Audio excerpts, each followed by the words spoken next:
It's springtime. I'm out in the woods right now doing a little bit of shed hunting, and while the weather is warming up, I'm starting to think about spring hunting season. We've got black bear season coming up right away. I just want to share with you guys one of my favorite black bear recipes, and we're making black bear fajitas.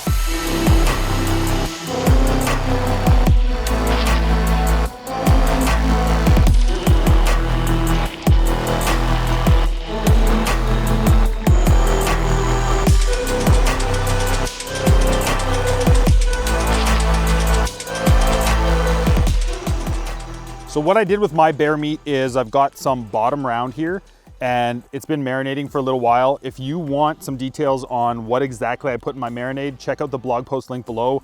I'll have all the details in there. Or you can also just use a plain old piece of bear meat with some salt and pepper, cook it over the fire, and you'll be in really good shape for this. An important thing to note when you're cooking bear meat is that you need to make sure that every square inch of that meat is cooked to 150 degrees Fahrenheit. So make sure you use a meat thermometer and you'll be totally good to go. So our grill is nice and hot, and I'm going to get our beautiful marinated chunk of bear meat right on the hot grill. All right, so this chunk of meat is starting to look cooked halfway through. And what I want to make sure is that I'm managing the cook of this meat while it's going through the cooking process. So it's looking nice and done and seared on this side, whether you're doing it on a fire grill or over a barbecue. Just make sure you're keeping an eye on it, and now it's time to flip it. Once it's flipped, now's the time to bring out your meat thermometer and just start testing it a few minutes after you've flipped it, and make sure that you're putting your meat thermometer right in the middle of the meat and monitoring that temperature. Once you hit that 150, you can bring the meat off and let it rest. This meat hit 150 and it's coming off the grill. We're gonna let it rest for a couple minutes.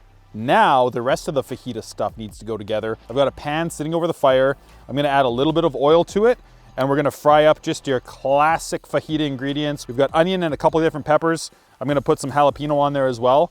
Once those things are done being fried up, we'll season them a little bit and start assembling our beautiful bear fajitas. All right, so I just warmed up some beautiful corn tortilla shells, and I'm going to get into slicing this meat right now.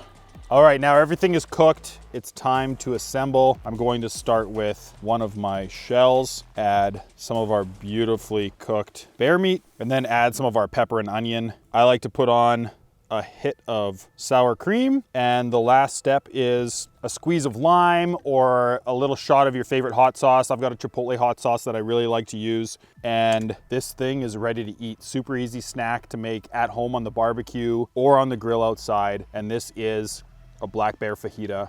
For more information on this bear recipe, check out the blog post link below.